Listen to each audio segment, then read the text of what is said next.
Well, April the 20th, 3 o'clock in the morning. Just got up from the dialysis nap. Slept a little later today. But I've spent a lot of time watching this debacle up in Boston. Appears that it's finally over. I was watching the father of the two boys. I believe the man's in Chechnya. Heart goes out to him because naturally he doesn't want to believe that his boys would do anything like this. And I wouldn't believe it, you know. My sons were out there being chased down like a bunch of wild dogs. I couldn't believe it. But thing about it that, for me, at least, I don't want to use the word convinced, but the thing that makes me believe that they were what the authorities said they were was that they fought so hard. If they had been innocent, they would have probably turned themselves in and said, "Oh, me? You're nuts." So it was pretty obvious that they were what they were being made out to be, and it's really a dark day. I worry about copycats. When you have a situation like this where people get a lot of media coverage and notoriety of sort, then somebody else says, "Hey, that's a good idea. I can be world famous too. I'll go out and blow some people up." Hadn't happened, but as far as we know, as you folks out there know, that within a day after the Boston situation, that fertilizer plant down here in West Texas, about 40 miles from me, blew up. And I don't want to say, I don't want to mean to be negative, but there's nothing but negativity can be derived from it. The question always arrives in my mind: how did that fertilizer plant get on fire? Nobody has said. Anybody with an awareness of ammonium nitrate knows that it will blow. The Murrah building up in Oklahoma City is a good example. It just blew the building to bits. There's been several places around the world where ammonium nitrate's been used to, blow things up. And is it possible? Probably not. But is it, the question still follows: is how'd the fire get started in that fertilizer plant? What was going on? Of course, most of the people that would have any input are incinerated, blowed to atoms, as to actually how the thing got lit up. I will say that that happened would be night before last, and once again, I had come home from dialysis, and I always 5:30ish I go to bed because the dialysis is fatiguing for me, and I take my nap. It's really not a nap. I go to bed. Nap. It's not a nap. I go to bed and I go to sleep, and I usually sleep anywhere from 5 to 8 hours. And as like this evening, I get up. Well, the night before last, I had gone to bed about 5:30, and I was asleep. I say 40 miles. My wife says 30 miles, but either figure, that's a long way from that fertilizer plant. I'm laying there in my little snuggy covers, sleeping. And we were supposed to have some thunderstorms come through that night. But it was supposed to be after midnight, 4-ish in the morning, you know. And I'm asleep, and all of a sudden, something just shook my bed in my sleep. Whoa! And of course, it woke me. And then I heard this woof. And I thought, did the thunderstorms already come through? Didn't think much about it, went back to sleep.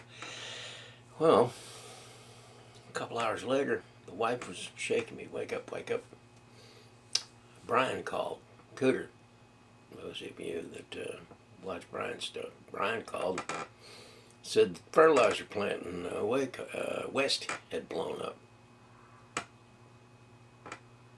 The fertilizer plant in West? What in the blazes are they talking about? Well, I was still tired, so I thought I'd go back to sleep. There wasn't any going back to sleep. Fertilizer plant. What in the blue blazes are they talking about? So I laid there about another 30 minutes. Of course, like I say, this was 9-ish by this time. Yeah, 8:30 maybe. Got up, turned the TV on, and a conflagration was going on. It was dark, fire everywhere. There was evidently helicopters above the scene, and West was burning. And when this time went along, they had a video of the actual blast. And when I was in the Air Force a long time ago, back in the 60s, I was in what do you call it? I was in an outfit. I was in engineers, but one of the things that I was involved in was a thing called disaster control. And disaster control was a group of us that, in case there was an accident with a nuclear weapon, we were supposed to roll out and do our thing, check for radioactive substances, just try to control the disaster. And in one of the instructional meetings we had, we learned about tactical nuclear weapons. And I'm sitting there watching the thing down at West, and for the life of me, it looked like what we saw on those tactical nuclear weapons. A small one, same mushroom cloud, same kind of a blast wave, just really, of course it was ammonium nitrate, but a lot of it. Anyway, they're officially saying that 12 people died down there. But some of the clinicians that handle my dialysis sessions went off down there. They're nurses, and they went off down there to try to assist. And both of the two that I talked to said that somebody's telling a fib. A lot of people died there. Black tagged, they called them. So they black tagged a lot of people, and of course the officials have not acknowledged. They've acknowledged 10. They say that 60 are missing. Don't know if they'll ever release the real figures. One clinician that I talked to said that they were trying to keep it low key to, just to keep people from freaking out, I guess would be a good word. Anyway, it's been a rough couple of days here in my country. And those of you out there that watch my tapes in other countries, we've had a rough couple of days. It's sad. The thing in Boston, those two young men from, actually they're Americans, but they come from Chechnya. And one of them's dead. Evidently killed in a what would be called a firefight. We call it a gun battle in this country. The oldest one, Tamerlane. I found that interesting. The man's name was Tamerlane. One of the things that I found interesting was that my session today, my clinician that was put me on the machine, I asked her if she'd ever heard of Tamerlane. Nope. Didn't know what I was talking about. I guess it's just that from a different generation, we studied world history more. And of course, Tamerlane was, I guess, to some people, he's a great man. He was a dictator. He controlled an empire in Central Asia, most of Asia, and I believe, if my memory serves me correct, he was son of Genghis Khan. Maybe he was the father of Genghis Khan, but they were related, and both of them are very famous. And the parents of this young man named him Tamerlane. The pronunciation that they used was different, but he had a famous name. I hate to say it, but it's a shame that he has come to what he has come. He's dead now. His brother's name is not quite as, in my awareness, is not quite as renowned as the older brothers. But he was captured this evening. He was found hiding in a boat, and he tried to fight his way out. And of course, that just reinforces the opinion that he probably is guilty of the things they're accusing him of. He's in the hospital in critical condition. I hope he lives. So maybe he can explain what they were thinking about, why they did what they did. I want to go now. I listen to here on my area that I live in here in Texas, Sigel South. I listen to the radio on my way to the sessions, to the dialysis sessions, and most of the radio now, if you're not news radio, the weather, most of the radio is what they call talk radio. It's opinion radio. People get on there and they just talk about their opinions. Somewhat the main that I'm doing. I tend to be more liberal or leftist, and almost without exception, well, there isn't even almost, it is without exception, all the radio stations that do what they call talk radio around here are right-wing or conservative radio stations. And I was going to my dialysis session the other day and listening to the radio going down the road. And they were talking about the American border, and that the border is not secure. And a guy called in, and he wanted to volunteer himself and some of his friends to get down to the border, and by golly, they'd close the border down. They'd shoot the Mexicans coming across. Sounded like he was almost hyperventilating. He was so excited about the fact that he'd fixed it. Him and his friends, they go down there with their assault rifles and whatnot. They'd sit there on the border and they'd shoot every mother's son that stuck his head up. And of course, it occurred to me, put the head on the wall like a trophy. I mean, we do try to protect our border, and of course, the drug cartel people that come across, perhaps they need shooting. But the average Chicano that comes across that border, he's just looking for a better life. That shouldn't be a death sentence. Of course, we should secure our border, catch them, take them back, do that. But shoot them? I mean, just sit there and mow them down. Something wrong with that individual. We've got some really dingy folks in this country. This chair is my new chair, my Chen Chow Chu chair, and it's making noise. I'm going to have to get underneath and oil it, I guess. My new chair shouldn't be making noise. Anyway, we've got some nutcases out there that want to get out the border and shoot Mexicans. What if Mexicans shot back? Hey, well, you know, you're sitting there with your gun and that and coming across, bang, bang, okay. Mexico starts packing, they start shooting back. All of a sudden, you got a war going on. Dumb. Anyway. What else I got? I will say that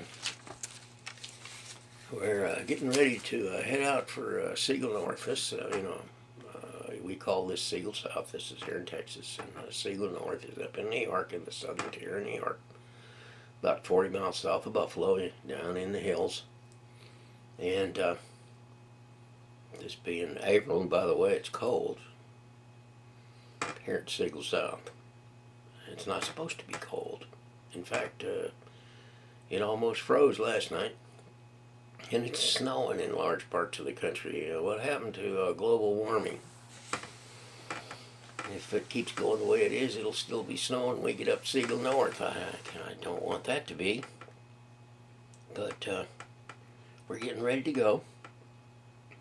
Emotionally, setting things up. We have a cat that stays home. Smokey. Some of you have seen pictures of Smokey on Facebook. And he's really a darling. He's a feral cat that came in and decided that we'd be part of his staff. And, he puts up with us, but he's a sweetheart. And of course, he summers here. There's no way to catch him and take him to New York with us. He'd probably try to come home. But anyway, we pay a young lady here, Whitney, in the neighborhood to come over and love Smokey up and feed him. And she does a real nice job, so that Smokey, during the summer months, Smokey goes under the house and stays there. But we've had him 3 years, and 2 of those years we've been gone for 4 months. And when we got back, the day we got back, we looked over there, and there was Smokey waiting on us. So Smokey's going to do his 4 months, hiatus without us while we're at Sigel North. One of the things that evidently is going to be different this year is my youngest son is going to go with us. I talked to him this evening, and we're trying to set up a date for him to arrive here. He is presently out of work. He worked for a mobile home manufacturer, and they've had a layoff, so he's on unemployment. So he's a man of leisure. And he's going to take a week or 2 and go north to Sigel North with us. And when the time arrives, put him on a plane, fly him back. And I'm looking forward to that. It's Kyle. And Kyle watches these, and I can tell you, my son, that's going to be nice. He will help drive, which will be a great thing. We drive 2 cars. We drove 1, but as time's gone along, we picked up another car, the Kia. We bought that up there last year. Then we're going to drive 2 cars up there so that Mama won't be marooned all day on the days that I go to dialysis. And anyway, with the young son, he's 35, 36. Let's see, he's born 75. 85, 95, 05, 30. 10, that'd be 35, be 38. Whee! 37. My gracious. I'm getting old. Can't remember how old my son is. Anyway, got it figured out on my fingers. Run out of fingers and toes. Anyway, he's going to come down, and he'll drive, and I'll drive, and the wife will drive, and it'd be nice because we'll have somebody to spell us as we go up there. It usually takes us about a week to get there. Reason being is that I have to dialysize along the way. We leave here, we go to Nashville, Tennessee, I dialysize there. Of course, after my dialysis, I have to go to bed. So we have to spend the night there, and then we go from Nashville to Columbus, dialysize there, once again, spend a day there, and then on to Randolph, Sigel North. And my son will be a great boon in that. In fact, we won't get there any quicker because the dialysis sections will be when they happen. Anyway, looking forward to that. That'll be nice. And I will take him around and introduce him to all my friends, David Berg, Merle Berger, all my buddies up there in Sigel North. Going to meet my boy, which is neat. And it'll be nice. Let's see what else is going on. Get out my trusty little list here. Let's see. Don't have any stories as such today. I just haven't thought of any.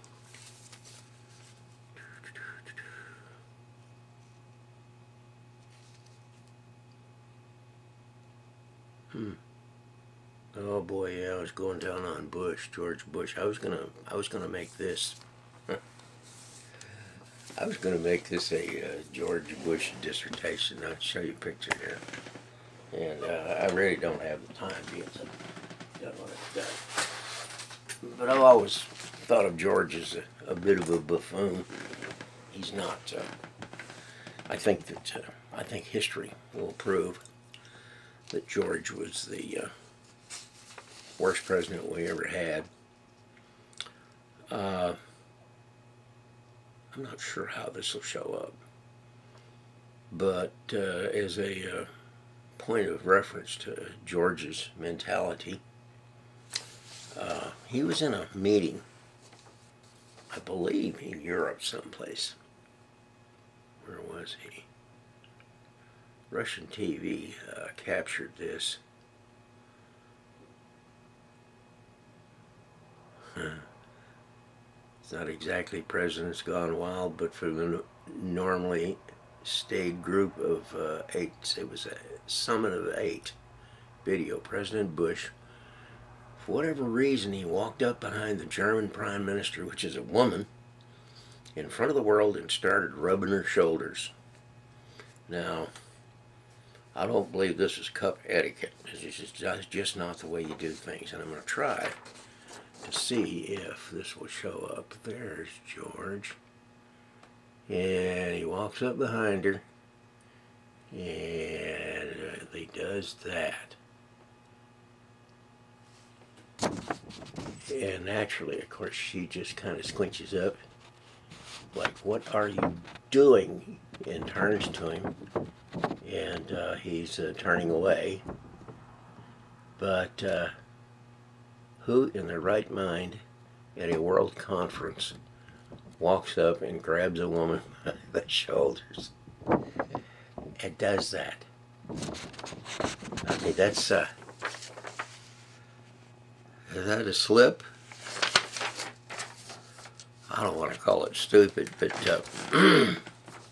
pretty stupid. And then we have here, what was this? The cod piece. I don't know if you remember, but when we went into Iraq, of course, Iraq was a complete farce. And after the Iraqis were whipped, George flew out to wherever this aircraft carrier was. He was going to declare mission accomplished. And he flew in this plane in a flight suit. This is my president. And he got out and he walked across the deck in this outfit with that thing on. And I guess he thought it made him look studly. But, you know, his side of the political spectrum is on Obama all the time. If Obama sneezes, you know, they're on him about it. Rudda, you know, he isn't fit to be president, yada, yada, yada. But their guy went out and presented himself to the world that way.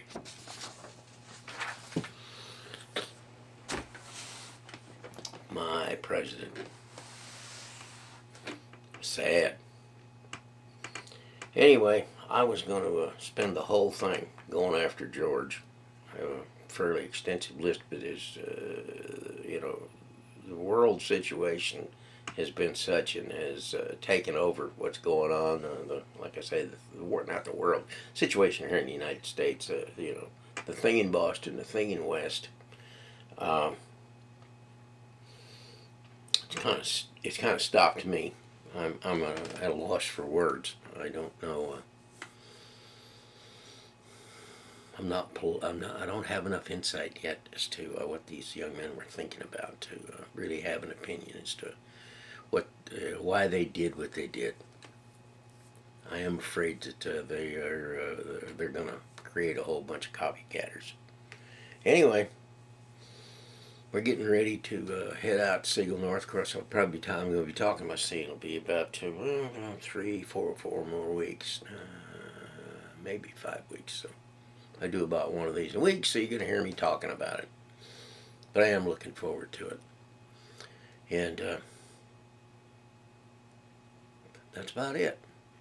I'm going to, I don't know that I'm cutting it short. I think I've been prabbling quite a while here. But I'm going to go back to watching TV. I think I might get me a bite to eat. I'm kind of hungry. It's probably 3:30 now. And take a bath. A scalding bath. And then I'll start my day. So, all you folks out there, have a good day. I'm going to try to. Probably have to mow. It's been a week. You ever notice? I tell her, I'm going to mow. Well, I'm going to mow. Probably tomorrow. Not today. Probably tomorrow. But it takes about a week now. The spring is sprung. The grass is growing, and it's mowing time again. So everybody have a fine one. And we'll do this again.